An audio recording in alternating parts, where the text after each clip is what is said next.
Let's see now this game against Victor Moskalenko, played in Spain in 2013.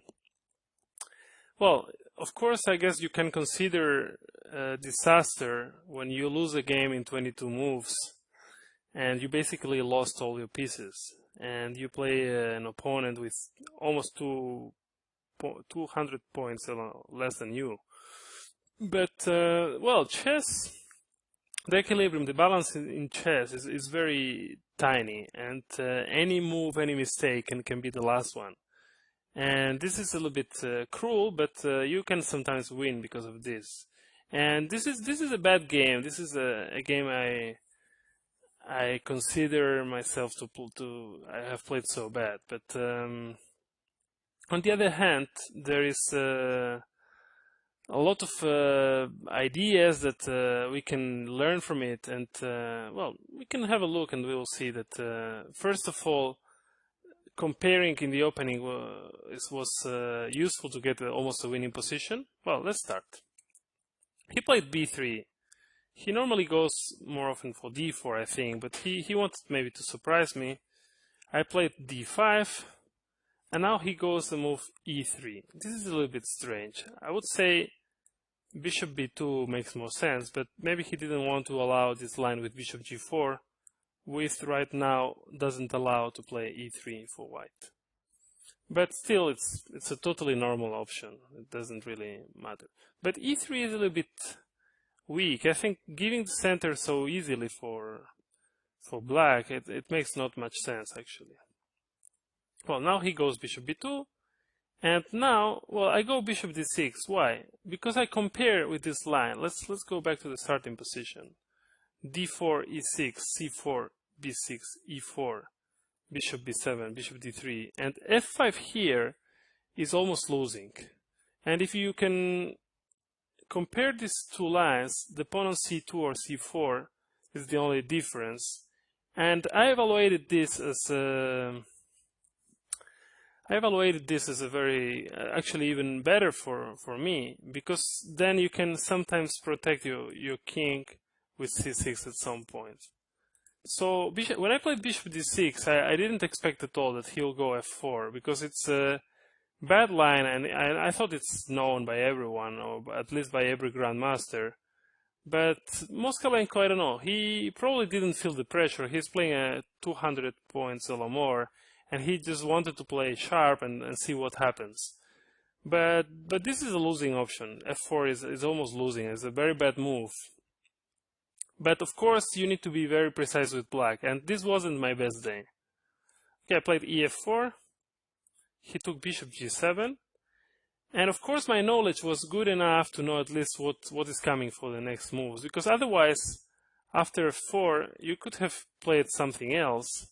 There are a number of options here, and even, for example, a move like knight d7 is also very good and very easy to play, because now the difference is that when this move comes at some point, bishop b5, then you have c6.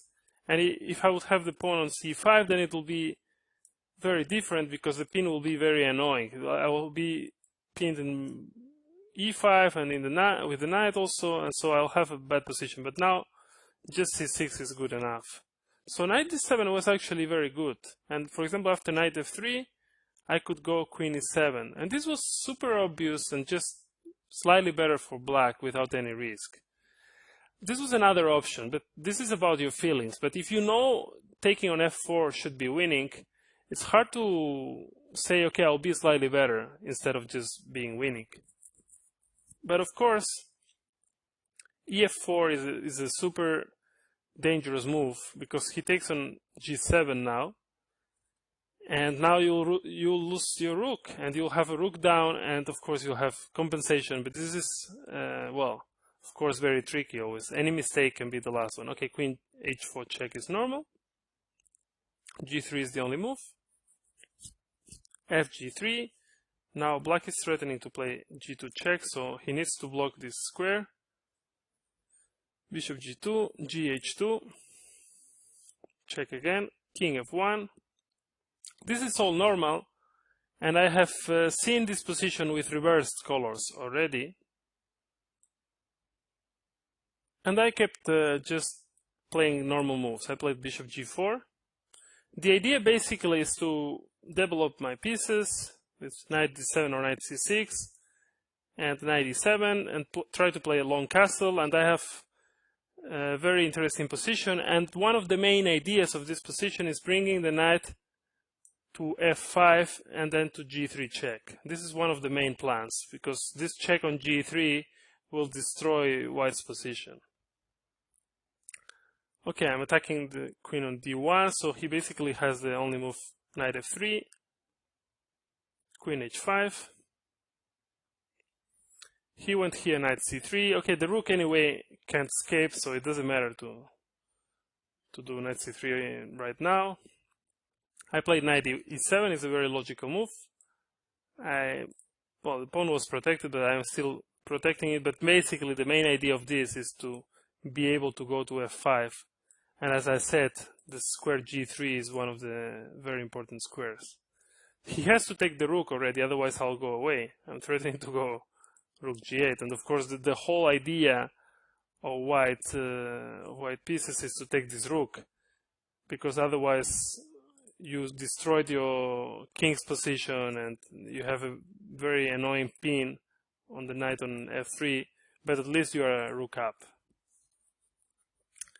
And here, well, I could have gone as well knight f5. This looks very logical, and this knight g3, but I decided right now to play knight d7, which looks like a very nice move to me, because I'm just trying to play castle and bring maybe the rook to g8 also, because in the rook on g8 will also create lots of problems for white.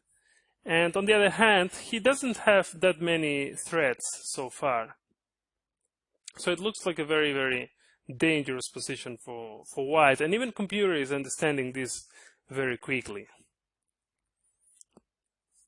He played now e4. It's not the only move. He could try, for example, a move like queen e2, but after knight f5, queen f2, it's hard to actually defend white's position. All the black moves are very simple in general. Let's say, for example, knight g3 check, king e1, knight h1, bishop h1, and now, for example, long castle. And the initiative is just huge. So he played e4, and one of the ideas of e4 is that he can bring back his bishop via d4, f2, for example, and from f2 he will defend the g3 square. Also, e4 is protecting right now the jump knight f5. So it's quite an interesting move. Okay, I played long castle. And this game actually is not about time management. It's always important to think about this time controls and everything. But in this game, it wasn't very important. This is such a sharp position that if you don't find a move, you can spend a lot of time, because every move can be very, very important here. There are not many options actually. There are just I mean, there will be no comeback from this game. Normally, this game will end over, because it's just a position where there is no such a long-term plans or something. I mean, or either I kill him with the king on f1, or either I am a rook down. There is no draws also. It's hard to make a draw here, of course. After castle, he went bishop d4. And here, well, it's funny to see that a move that I have played one move later, it's losing, and right now it was probably winning. I had this move, knight g6, with the idea of going with the knight to h4 or f4, and then taking this bishop at some point. Well, f4 you need to be careful, of course, with rook h2, but knight h4 in general looks like a very good threat. And let's say, for example, he goes bishop f2. Now there was moves like d4, very, very interesting move, because now I'm attacking his knight, and my other knight can come to e5 sometime. Let's say, for example, he goes knight d5. Well, the knight will be trapped here, so I can just go c6.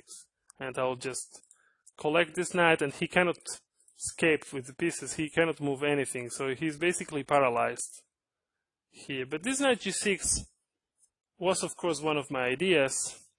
But I have decided to come here rook g8 first.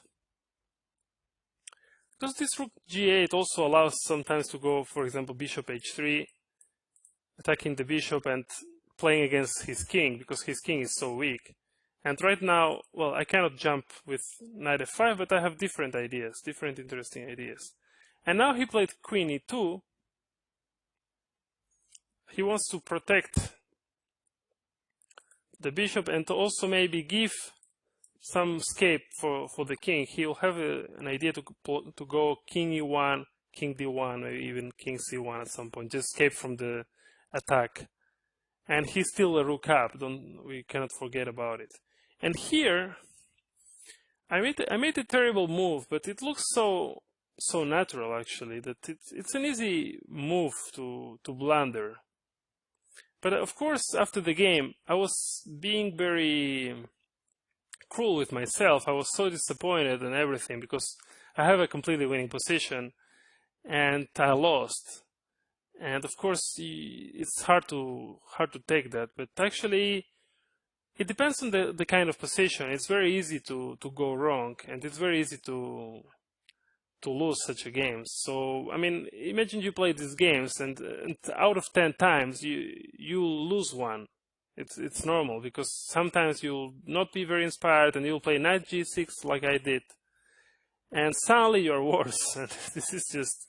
It looks like such a logical move, really. Like you can jump to f4 or h4 again, and one move earlier it was so strong, but suddenly now it's super bad. Now suddenly this move is losing almost. And well, I had to play knight c6,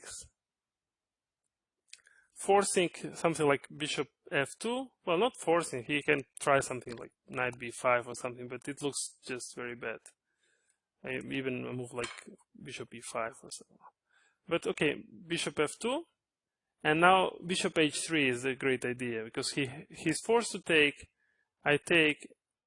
He plays king e1, and I go queen g2, and basically there is no move. He is losing a rook now, or at least some big material, and of course, if he doesn't have a rook up, he's just completely lost because he has a horrible king. If you compare with my king on c8. It's not so hard to calculate, but on the other hand, this knight g6 looks very logical as well. But so calculation is just, you need to be fresh in the game, you need to be with energy and everything, because one wrong step and it's over. And now he goes queen f2, and basically there is no move anymore. It's lost. And basically, these two moves combine very badly. This rook g8 and knight g6. Now suddenly I cannot go knight f4 because rook h2 is winning. He's getting rid of this annoying pawn. Also, I cannot go knight h4 because just he simply takes the knight. So basically, I've lost the tempo with rook g8 because now I cannot move this knight on g6. And well, it's a lost position. It's one move which looks like a logical move, but it's in fact a blunder, and from a winning position to a losing position. And that's why I wanted to show this game, so you don't go too mad on yourself when something like this happens to you, because it's gonna happen sometimes, and especially in this kind of super sharp positions, it's easy to go wrong and it's over. Let's see how the game finished, because it's relatively funny, at least to see it right now, that how I lost all my pieces basically. And I was so mad. I wanted to continue playing even with the few pawns that I have left. Okay, knight g6, he went queen f2. I didn't know what to do. I felt lost already here. And I was right, actually, I'm lost. I played bishop h3. He just took on h3. And this move what I've played now, this is just unbelievable. Of course I was feeling lost, but playing knight g4, knight f4 is just terrible. Queen h3 check, he just goes queen g2. And it's just totally lost. It's very bad. Because if I change queens now, I'm just a rook down. And there is not much to do. I could try some c5 or something, but all the endgames are just super bad. Even if I win some little material back, it's still gonna be lost. So I don't know.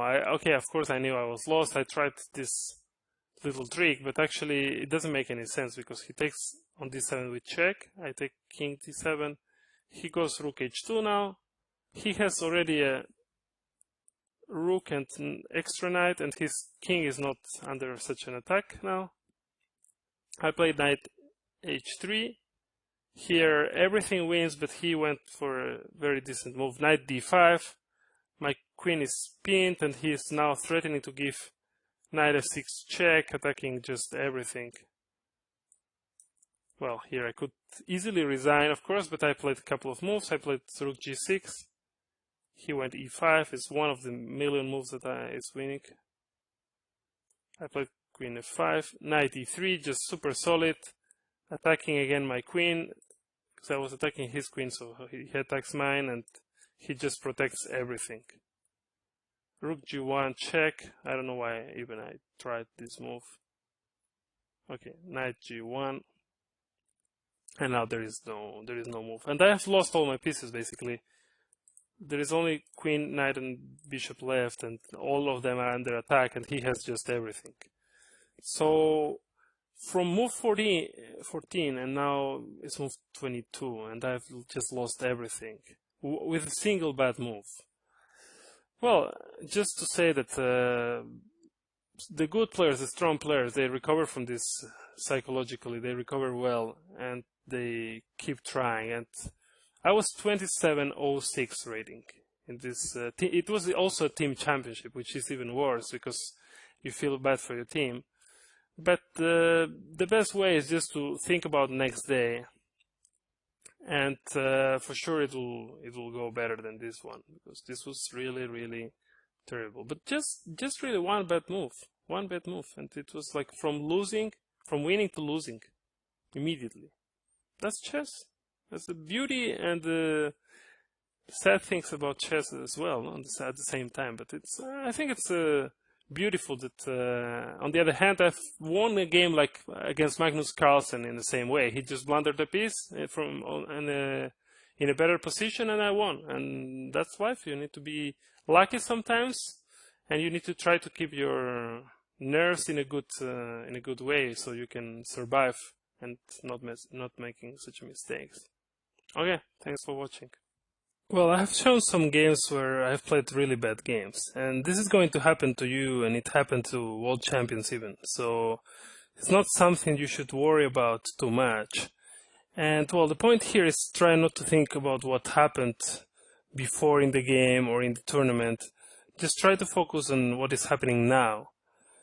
Because if you don't do it, this can lead to even more mistakes. So it's that's the better advice I can give to you in this case. Okay, thanks.